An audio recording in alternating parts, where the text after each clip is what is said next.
Hey there, weird and wonderful people. Welcome back. I wanted to do some more casual art, and so what better way than to do one of my last raffle winners from Twitter.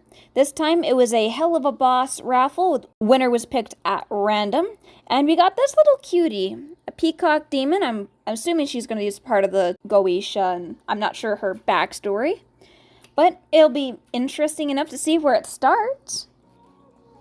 Starting off this fabulous fowl, I guess? Fabulous fowl? We're keeping that. Fabulous fowl. I do a big line of action and trying to figure out where I wanted the face to go. The pelvic, just general being very loose, seeing how and where I wanted her on the page. Lines of actions for her digigrade legs, maybe a little bit too big, so I brought that down a notch. Trying to see where the arms go, trying to go for a pose. The first pose, especially for a neutral position, can be quite difficult because you don't want something stiff, but I also wanted some character. So I'm like, well, what if she's like being flirty? She looked very cute and innocent in the picture. First pass went fine, but I want to try a second pass because it's always good to give yourself more options than just to commit to your first idea. And sometimes your first idea is not the best idea. I went with something a little bit more leaning back, and I ended up actually changing the line of action a little bit, liking the little flirty leg position a bit more, and it had more of a feminine feel than the first pass. And the more I was kind of working with it, the faster the proportions were coming to me compared to the first attempt. So I'm like, yeah, we're going with this one. Saw that she was looking down her hand, just naturally that was an accident. I'm like, oh, she's playing on her phone, just being a normal teenager, being a normal girl's girl. Brought the line of action not only through the leg, but also down in her tail.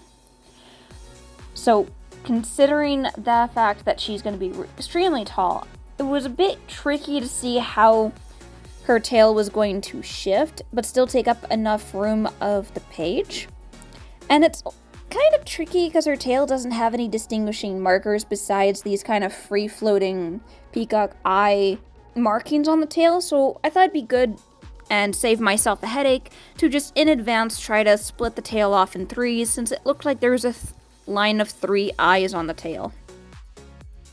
Bringing in closer to the face, I know she had a little bit wider of a face than like most imps and stuff I did. Nice big eyes, nice big beak. And just try to bring the face as close to the original as I can, while still have it being structurally sound. Bringing out her hair, I noticed her hair was about waist length, and I decided to go with an opposite curve compared to her body, just to have a little bit more intrigue and interest compared to the actual body. The sketch phase actually went relatively quick, and I rather enjoy doing Helluvaboss OCs or official characters and stuff, just because it's such a simple but striking style. And it was really fun, actually, to kind of play with the lines, push and pull, seeing how a flat tail would typically work, because in all of what I've seen with the Goetia with the Helluvaboss show, which I'm assuming she is part of, considering most of those higher end demons are very bird-esque, and she's clearly a peacock, and the only kind of peacock-esque character to kind of take reference from was Stella, which, though she's not a peacock, her brother is, and she's more of a swan, but point still stands. Moving on to the second pass with a nice blue color, I'm actually bringing in the proportions, I'm actually seeing where the lines will end. Now that I've actually got the silhouette and a rough idea of how I want things placed, now is just the time to define. It's time to put down where the body actually starts and ends, how the fingers will intertwine, and doing any last minute fix-ups on the first pass, just to make my second pass just a little bit easier.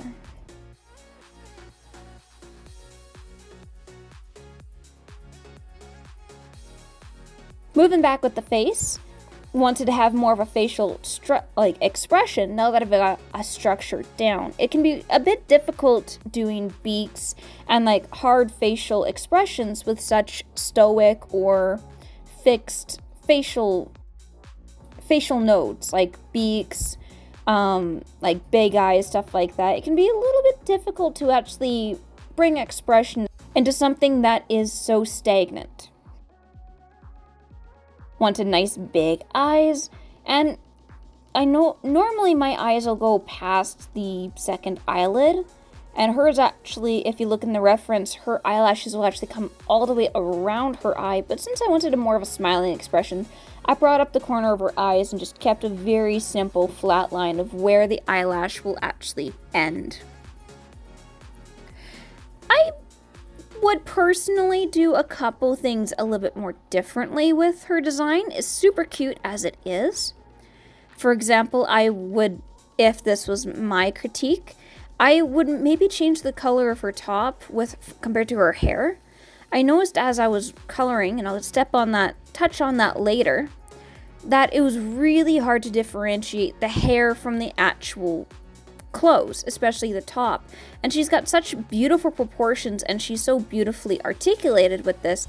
I feel like it was hard for me to really honor that. So I changed little bits of the design, adding more of a reflective light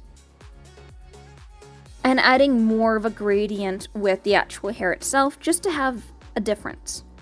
If you do get a character like this, where two parts of it's all black or all white or all one color, or two things too close to the color and it's hard to see where the actual black line is, and you can't really change the color without changing the design, add texture. Add different highlights, add different lines or patterns, because the human eye will differentiate and associate a difference, even though it may be the same color, if you put in a different texture. Focused on her hand, want to see where her fingers, and as much as the silhouette worked with the hand, I kind of shot myself in the foot for not doing the actual beans, because for those of you who remember my hand tutorial, beans. We love beans. We think of beans when we're making hands and fingers. To add a bit of mass at the end of the index. Going down to the tail, wanted to try to keep it as feathery as I can. So a good way to try to keep something flat but still curved is two parallel lines that just crisscross over each other. As long as you keep the bottom as flat and parallel as you can, you'll typically get that look.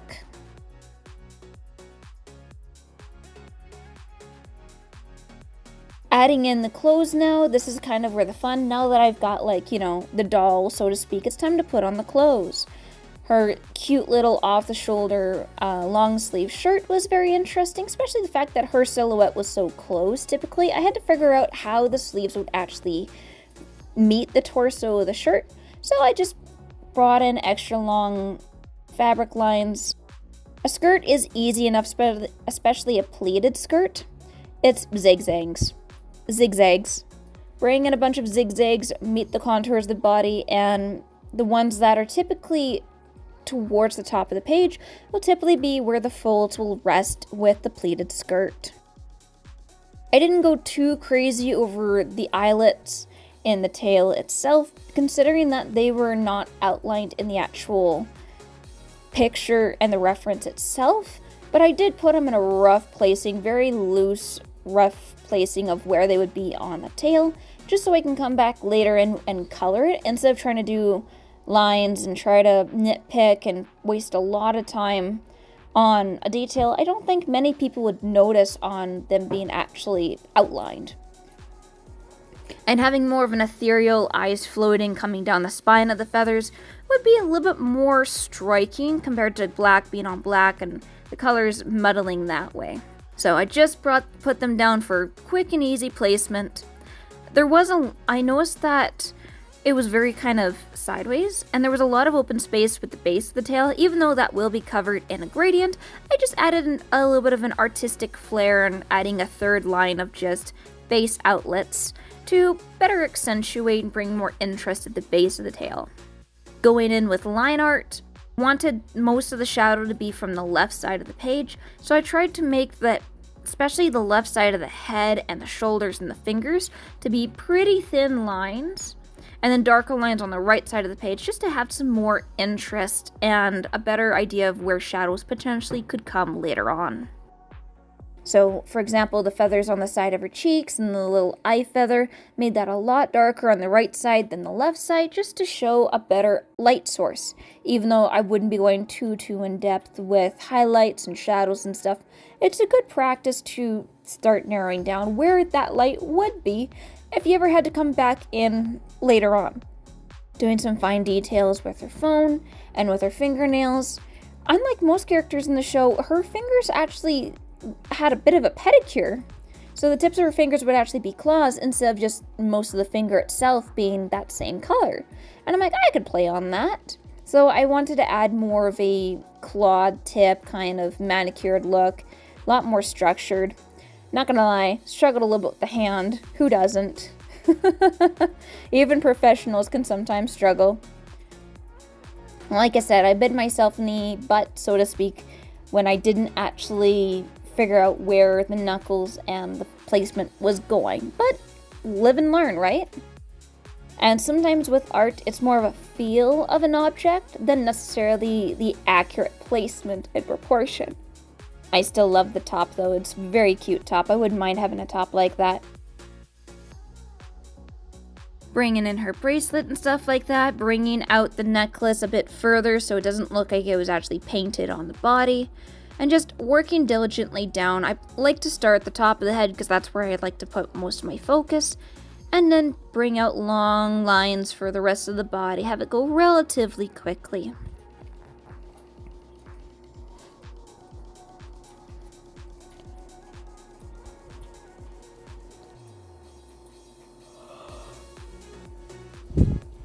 Typically, when you work on the torso and arms, elbows would go to the bottom of the rib cage, and then the wrist would come to the hips and the waistline. Considering she's a cartoon character, but also probably an exaggeratedly tall character, those proportions don't work as well. So for me, in my style anyway, if I do a ridiculously tall character, I usually bring the elbows down to the mid-torso, and then have the fingers come to about mid-thigh, if not upper knee, depending on how long the rest of the leg is. Usually, traditionally, when you do proportions for the torso and the legs and stuff like that, the legs will be the same size as the torso, typically. And the head would fit inside the torso twice, if this was to be more traditionally or realistic. But alas, we are working in cartoons. Cartoons have their own rules, and it's fun to break them. Bring in the hair, nice flat, nice quick strokes to keep a very organic feel. Don't forget to bring the empty space behind to show where the hair is actually going. Wrapping it around. And the little cute little fringes or little feathers on top of her head. I thought that was a very nice design for the actual character itself. Again, trying to keep the lines very thin on the left side and thick on the right. Tail can be a little bit hard with that. It's hard to do parallel lines in the same thickness. So, best recommendation for that is start past the point you're starting and overshoot it. And if you need to try to bring in long lines, zoom out or try to work as far from the page as you can. That way you're not trying to micro adjust or deal with any overcorrections when working with that. Stepping into the coloring phase, I find that I streamline my work a bit better if it's all one color. That way I don't have to worry about going in individual colors and worry about staying in the lines.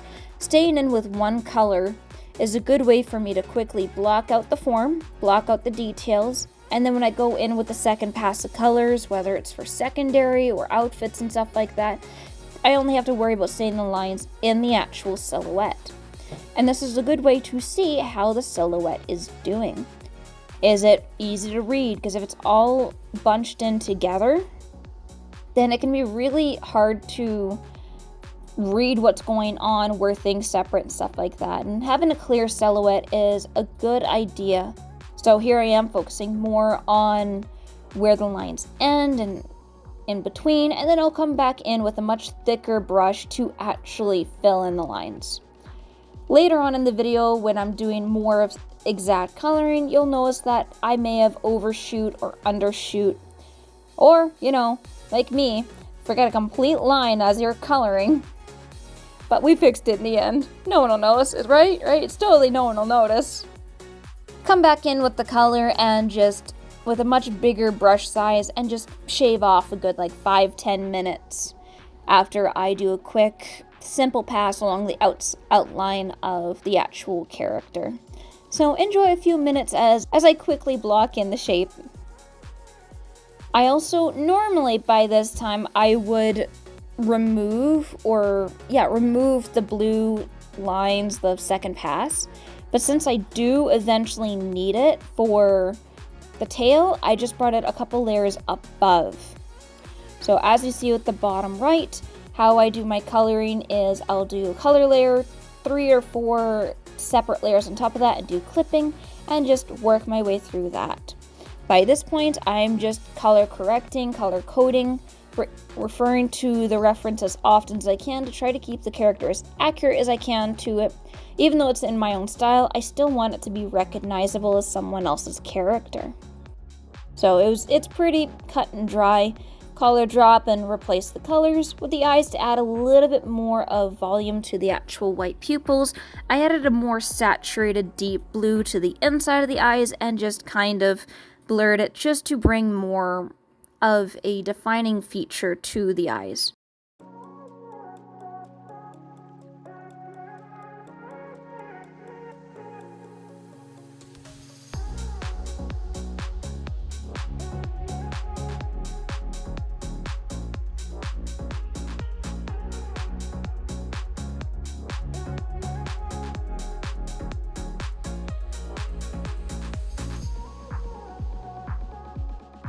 The eye markings I brought in very quickly at the end and struggled a little bit with the first placement, thinking they were a little bit too low on the cheeks towards the beak, but we got it figured in the end there.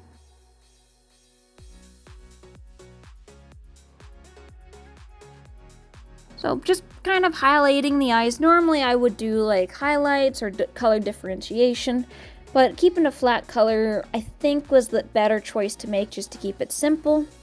Bringing in the hair color, like I said, the shoulders and the arms are the more interesting parts and I had to be more careful of, because I will be coming in on a different layer to take care of that, but I'd rather not make more work for myself. I colored and used the base color specifically as her skin tone, just so I'd have less work for myself long term.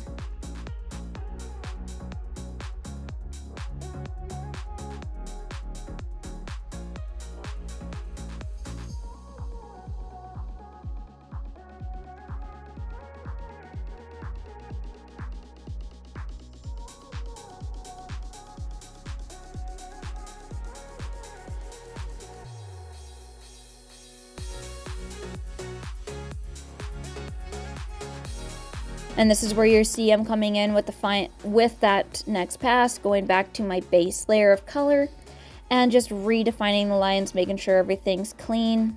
Brought in a nice little gradient to the hair because I noticed that she had a gradient as well. And cleaning up the lines of the tail. I noticed again that there's another gradient in her design, so this whole design seems to be mostly focused on gradients and soft colors, is relatively staying within the same color palette.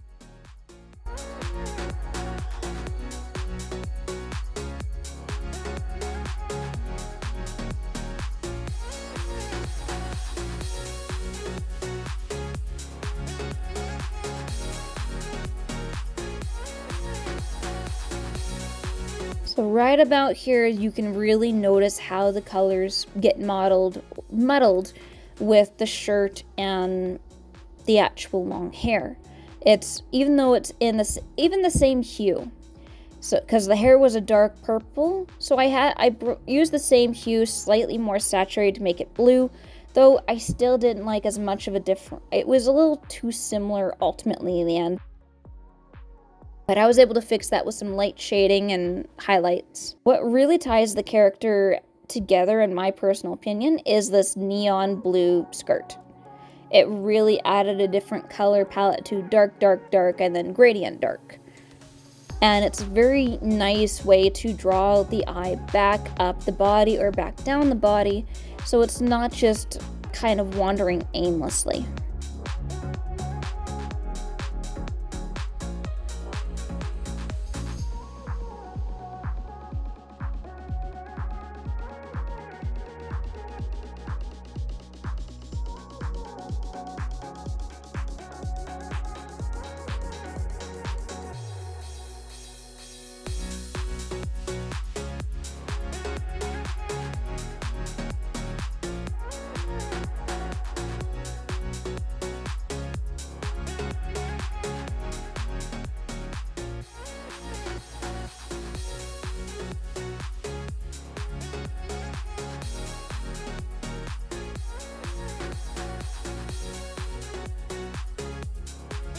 So working on the tail, I'm like, I was gonna do the small color first, like the middle of the eyelid, but I realized I'd be repeatedly going over it as I got to the bigger shapes. So I'm like, why not work on my big shapes and then come back?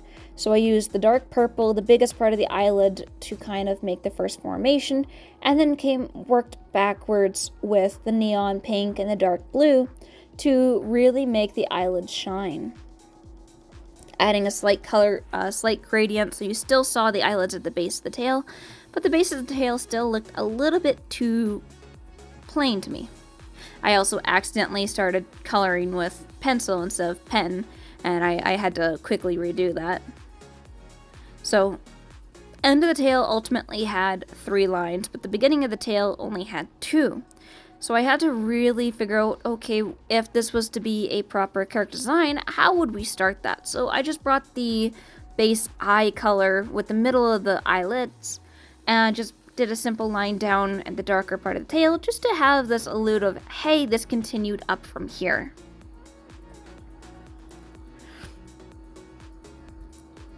Now that the base colors were done, I added a bit extra stars, some extra glam to the tail, because I noticed that she had some little speckles of stars or starlight in her tail as well. Added more of ethereal otherness to it. Stepped in with the hair once again. I brought the darkest color to the top of the head for streaks, and then the brightest color that was at the top of the head down to the actual tips of the hair, just again to show flow. Doing the shine on these boots were really simple. Quick line of pencil with a light gray and only blend about half of that to show a hard line but a gradient for a soft layer. But even coming in and out of it, it was still a little bit too dark. Using a slightly lighter tone with the shirt, I added the highlights where lights would catch and stuff like that, and pushed and pulled.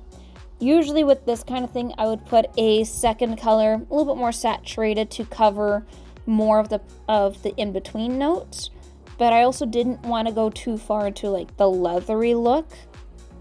I just wanted to show form since it was all black on black pretty much.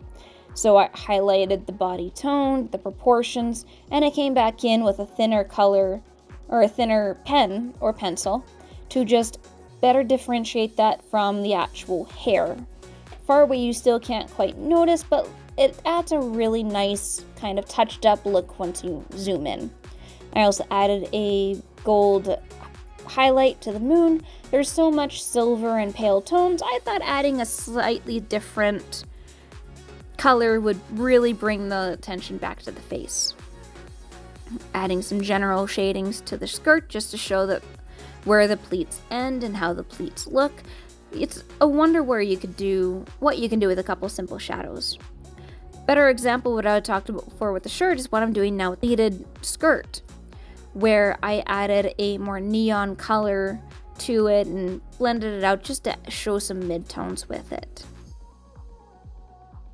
Ultimately, at the end, I did bring in a multiply layer, just add a little bit more of a gradient with the shadows than what I was typically doing, just to bring forward the body a bit more.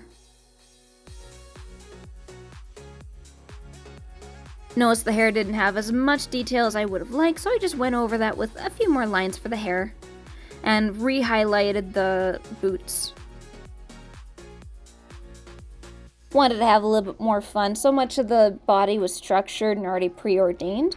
So I thought it'd be fun to add a little bit of pops of colors with purple, red, and a little bit of gold on the phone case. Just something a bit more abstract. Something that would blend really well with the other purples in the actual design of this little peacock.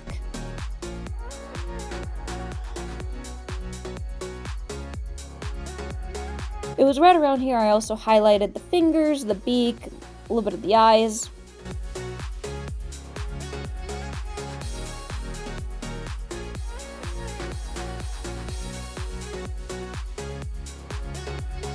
And wanted to reuse some of that gold to highlight the phone case, so to speak. Really nice, quick background. Wanted to say with the same colors that was already established, which was purple and blue. Green is a nice complementary color to bring out. And some flash bubbles or light reflections in the background.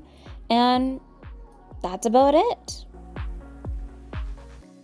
So what do you think of this lovely character? I think she came out pretty cute myself. Yeah. Still recording. Oh, I thought you were asking me. So what do you think of this Aubrey? I think she came out pretty cute myself. Sometimes I like doing raffles just to have a bit of the break of the mundane or the dragons, or just a break from my typical animation or storyboards that I've been working on for the past few months. Having these raffles is a great way for me to challenge myself and exercise these muscles and just kind of work with something that I'm not often used to. And yeah, do you think I should do more raffles on Blue Sky? If so, let me know, and maybe I'll do another one potentially soon. I am currently working on something, so maybe not. Catch you guys in the next one. Stay safe and sane, my voids. Bye! Do, do, do, do, do, do, do, do.